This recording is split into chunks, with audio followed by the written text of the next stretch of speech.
আগে চেক করো, তারপরে বিশ্বাস করবা, ঠিক কিনা? তাহলে এখন থেকে একটা কিছু শুনলে বিশ্বাস করবেন। একজন এসে বলল, ভাইজান আপনার মেয়েরা দেখলাম আরেক ছেলের সাথে বাজারে ঘোরাফেরা করে, ওই রমনার বটমূলে দেখলাম আপনার মেয়ে আরেক ছেলেরে নিয়ে ফষ্টি নষ্টি করে, লোকের কথা বিশ্বাস করে বাসায় যে মেয়ের চুলের মধ্যে ধরে মাইর, আইজো মার কাইলো মাইর। এরকম হইতে পারে না? হয়তো ওই লোক আপনার মেয়ের মতো দেখতে আরেক মেয়েকে দেখছেন। এরকম হয় কিনা সমাজে? একজন এসে বললো, ভাই আপনি এখানে ভাবিরও তো দেখলাম ওই জায়গায় আরেক লোকের সাথে ঘোরাফেরা করতেছে, খবর রাখেন না বাসা? আপনি রেগে মেগে, ঘটনা কি?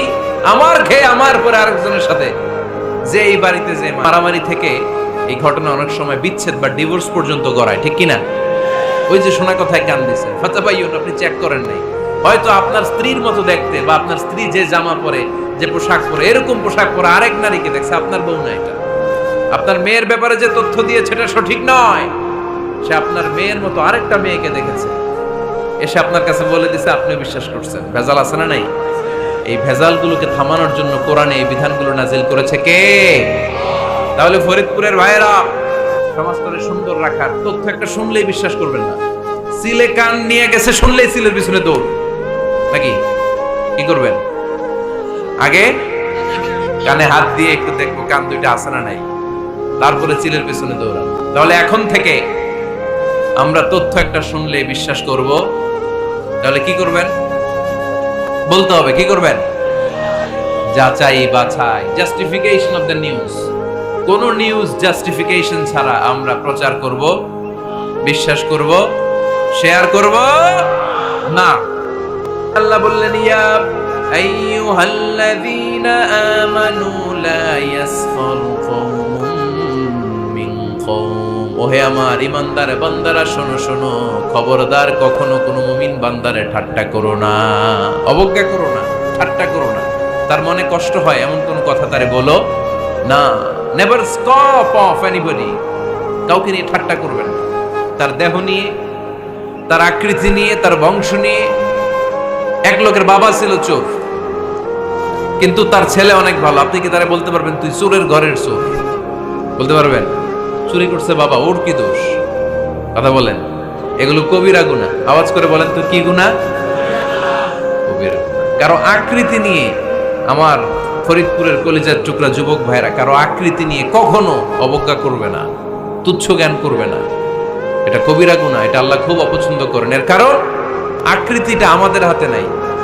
আমাদের কারো নাক লম্বা, কারো খাটো, আমরা কেউ কালো, কেউ সাদা, আমরা কেউ স্মার্ট, কেউ অন্যরকম। তো এই যে আমাদের এক এক ধরনের আকৃতি, এটা কি আমি বানাইছি? আপনি বানাইছেন? দিছে কে? এই জন্য কারো দেহের গঠন নিয়ে যদি আপনি অবজ্ঞা করেন, এটা প্রক্ষান্তরে আপনি স্রষ্টাকে নিয়ে অবজ্ঞা করবেন। কারো দেহের আকৃতি নিয়ে যদি আপনি তুচ্ছ করেন, তাকে তুচ্ছ করেননি, আমার রবকে আপনি তুচ্ছ করেছেন। চিল্লায় বলেন ঠিক কিনা? খবরদার, তুই কালু, তুই লম্বু, তুই মোটু, তুই কানা, তুই রোহিঙ্গা, আছে না নাই? ইদানিং ইদানিং এটা খুব চলে। এই রোহিঙ্গা নামটা আছে না? ফরিদপুরে এগুলো ঢুকে নাই না? আমাদের ওইদিকে দেখি কি অবস্থা, কারোর সাথে কেউ লাগলে তুই রোহিঙ্গা। কি আশ্চর্য, এই গালি কবে আসলো? হ্যাঁ, অনেক ধরনের গালি। ঢাকায় আর একটা চলে ফইন্নির ভূত, কি বলে? এই এগুলো আগে শুনি নাই আমরা, রিসেন্ট এগুলো বলা শুরু করছে। ফইন্নির ভূত, রোহিঙ্গা না। এগুলো বলে আপনি কাউকে অবজ্ঞা করতে পারবেন? পারবেন না। খবরদার, এটা কবিরা গুনাহ, এটা ছোট গুনাহ মনে করবেন না। কারণ আকৃতি নিয়ে তুচ্ছ করা যায় না, কারণ আকৃতি দান করেছে কে? হুয়াল্লাযী ইউসাউইরুকুম ফিল আরহামি কাইফা ইয়াশা, লা ইলাহা ইল্লা হুয়াল আজিজুল হাকীম। তিনি এমন সত্তা যিনি তোমাদের চেহারার অবয়ব দিয়েছেন, তোমাদের আকৃতি দান করেছেন তখন যখন তোমরা মায়ের পেটের ভেতরে ছোট্ট জোকের মতো ছিলা। মায়ের পেটের ভেতরে আমরা যখন সবাই এত ছোট্ট, তখনই আমাদের চেহারার আকৃতি দিয়েছে কে? কে সুন্দর হব, কে ছেলে হব, কে মেয়ে হব, কে মোটা হব, কে চিকন হব, আমার ইচ্ছায় হয়েছে? আওয়াজ করে বলতে হবে, কার ইচ্ছায়?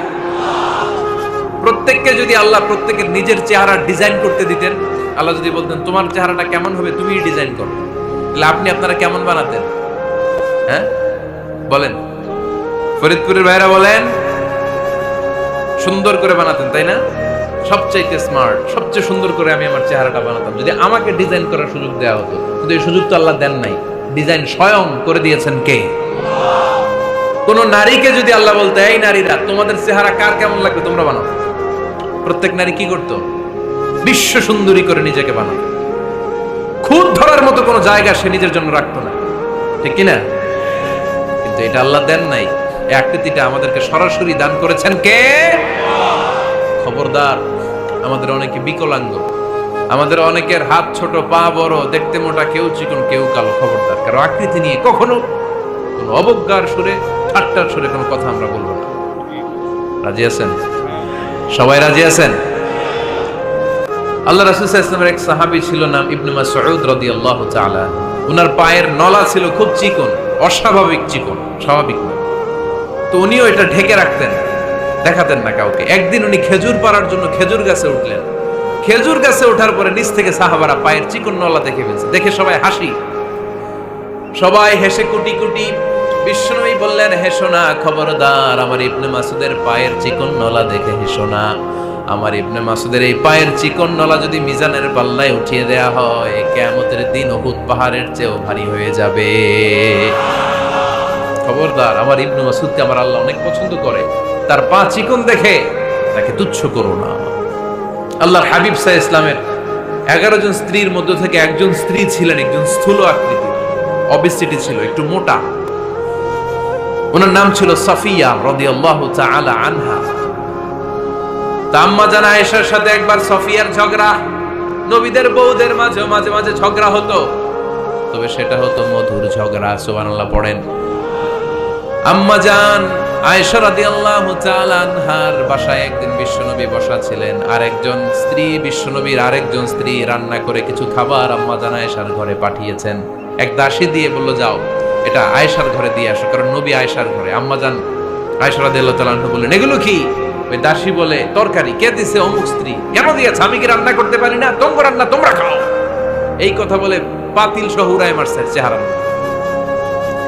এর কারণ ওনারা মানুষ ছিলেন, মানবীয় ব্যাপারগুলো ওনাদের মধ্যেও কাজ করত। আবার এক স্ত্রী ঝোল দিয়ে রান্না করে কিছু খাবার নিয়ে এসেছে। আম্মা জান আয়েশা রেগে মেগে ওই ঝোল নিয়ে ওই স্ত্রীর গালের মধ্যে মেখে দিয়েছেন। বিশ্বনবীর আরেক বউয়ের গালের মধ্যে ওই ঝোল লাগাই দিচ্ছে। এবার ওই স্ত্রী বিশ্বনবীর কাছে যেয়ে বলে, ইয়া রাসূলুল্লাহ, দেখেন আয়েশারে আপনি বেশি আদর করেন তো, দেখেন কি করে আমাদের সাথে। এই যে আমাদের গালের মধ্যে ঝোল মাখাই একেবারে মেকআপ বানাই দিচ্ছে। বিষ্ণু ইসা ইসলাম বললেন, তাই আয়েশাকে ডাকো। আম্মা জান আয়েশা রাদিয়াল্লাহু তাআলা আনহা আসলেন। আল্লাহ রাসূল সাল্লাল্লাহু আলাইহি ওয়াসাল্লাম বললেন, তুমি কি আমার এই স্ত্রীর সাথে এমন আচরণ করেছো? আম্মা জান আয়েশা বললেন, করেছি। কেন? আম্মা জান আয়েশা বললেন, তখন মেজাজটা গরম ছিল, এখন বুঝতে পারতেছে আসলে এই কাজটা করা ঠিক হয় নাই। এবার বিশ্বনবী বিচার করবেন। বিশ্বনবী বললেন, আল কিসাস, যেমন করা হয়েছে বিচার হবে তেমন। তোমার গালে যেমনি ঝোল লাগাই দিয়েছে, তুমি একটু ঝোল নিয়ে আয়েশার গালে লাগাই দাও। সুবহানাল্লাহ পড়বেন না? ওই স্ত্রীও কিছু ঝোল নিয়ে আম্মা জান আয়েশার গালে লাগাই দিল। এখন দুইজনে হাসতেছে, বিশ্বনবীও হাসলেন, আরশের উপর থেকে খুশি হয়ে গেলেন। কে? তো স্ত্রীদের মধ্যে মাঝে মাঝে এটা ঘটতো। সাফিয়া রাদিয়াল্লাহু তাআলা আনহা ছিলেন একটু মোটা। আম্মা জান আয়েশা বললেন, ইয়া রাসূলুল্লাহ, দেখেন আপনার মুটি বউ, আপনার মুটকি বউ, এই মুটি বউ বলে একদিন একটা গালির মতো দিয়ে ফেলছে। আল্লাহ রাসূল সাল্লাল্লাহু আলাইহি ওয়াসাল্লাম রেগে গেলেন, বললেন, আয়েশা এটা কেমন কথা তুমি বললা মুটি? আমার সাফিয়ারে তুমি মুটি বলে গালি দিলা রে আয়েশা। ইয়া আয়েশা, লাকাদ কুলতি লা কালিমা লাউ মুজিজাত বিমাইল বাহরি লামাজাজাতহু। এমন একটা মন্তব্য তুমি সাফিয়ার ব্যাপারে করে ফেলেছো রে আয়েশা, এই কথাটা যদি সাগরের নীল পানির মধ্যে ছেড়ে দেয়া হয়, এই কথার পঙ্কিলতার কারণে, এই কথার কর্দমাক্ততার কারণে, এই কথার পঙ্কিলতার কারণে সাগরের সব পানিগুলো মুহূর্তের মধ্যে কালো হয়ে যাবে। এই কথাটা সাগরে ফেলে দিলে সাগরের নীল পানি পুরোটা কালো হয়ে যাবে। আয়েশা, খবরদার, কাউকে তুচ্ছ করে, অবজ্ঞা করে কখনো কিছু বলা যাবে না। এই জিহ্বাটা এটা ভয়ঙ্কর একটা অঙ্গ। বেশিরভাগ পাপ এই জিহ্বা দিয়ে হয়। কি দিয়ে হয়? এজন্য সাহাবারা জিহ্বা ধরে মাঝে মাঝে জিহ্বার মধ্যে ব্যাত মারতেন আর বলতেন, জিহ্বা তোর জন্য আমি আটকে যাবো কিয়ামতের দিন। আমলিক আলাইকা লিসানাক, নিজের জিহ্বার মালিক নিজে হন। আপনার জিহ্বার মালিক যেন শয়তান না হয়ে যায়। জিহ্বা আপনার, শয়তানের ভাষায় আপনি কথা বলেন কেন? খবরদার, প্রতিটা কমেন্ট, প্রতিটা কথা, প্রতিটা মন্তব্য, এগুলোর ব্যাপারে কিয়ামতের দিন পাই টু পাই করে আপনার কাছে আল্লাহর সুপ্রিম কোর্টের কাঠগড়ায় দাঁড় করিয়ে আপনারা জিজ্ঞেস করবে কে? এজন্য বিশ্বনবী বলছেন, মাইয়াদ মানলি মা বাইনা লিহিয়াইহি ওয়া মা বাইনা রিজলাইহি আদমান লাহুল জান্নাহ। আমার কোন উম্মত যদি দুইটা অঙ্গের গ্যারান্টি আমারে দেয়, আমি আমার উম্মতকে জান্নাতের গ্যারান্টি দেব। দুইটা অঙ্গের, একটা হলো জিহ্বা আর একটা লজ্জাস্থান। দুই চোয়ালের মাঝে যা থাকে লিজ্জা জিহ্বা, আর দুই পায়ের মাঝখানে যা থাকে লজ্জাস্থান। এই দুইটা অঙ্গের গ্যারান্টি যদি বিশ্বনবীকে আপনি দেন যে নবী জিহ্বা আর লজ্জাস্থান এই দুইটা অঙ্গের কোনো পাপ আমি করব না, নবী বলে আমি দুনিয়ায় তোমার জান্নাতের গ্যারান্টি দিলাম। এজন্য জিহ্বাটারে সামলান, যা মনে চায় বললেন। খবর আছে না নাই? খবর আছে। মা ইয়ালফিযু মিন কাউলিন ইল্লা লাদাইহি রাকীবুন আতীদ। যা মুখ দিয়ে বের হয় লিখে রাখার জন্য দুইজন ফেরেশতা রেডি করে রেখেছে কে? চিল্লায় বলেন। যতদিন আমরা বেঁচে থাকবো ততদিন থাকবে আমাদের কাঁধে। আমরা মরে যাবো, এই ফেরেশতারা উড়াল দিবে, ঠিক কিনা? দুই কান্দে জি ছিল যে তোমার দুইজনা পাহারা, তোমারে একলা থইয়া পালাইছে তাহারা। তোমার আট কুঠুরি নয় দরজা বন্ধ এবার হলো রে হলো। মুখে আল্লাহ রসুল সবে বলো, ও মুখে আল্লাহ রসুল সবে বলো। দুয়ারে আইসাছে পালকি নাই হরি গাও তোলো রে তোলো। মুখে আল্লাহ রসুল সবে বলো, ঠিক না? এজন্য সাবধান। আমলিক আলাইকা লিসানাক, নিজের জিহ্বার মালিক নিজে হন। মন যা চায় মুমিন তখন ইচ্ছা মতো মন মতো কোনো মন্তব্য ছুটতে পারে না। বিশ্বাসী বলে যদি নিজেকে দাবি করেন, নিজের জিহ্বার মালিক নিজে থাকার দরকার আছে না নাই?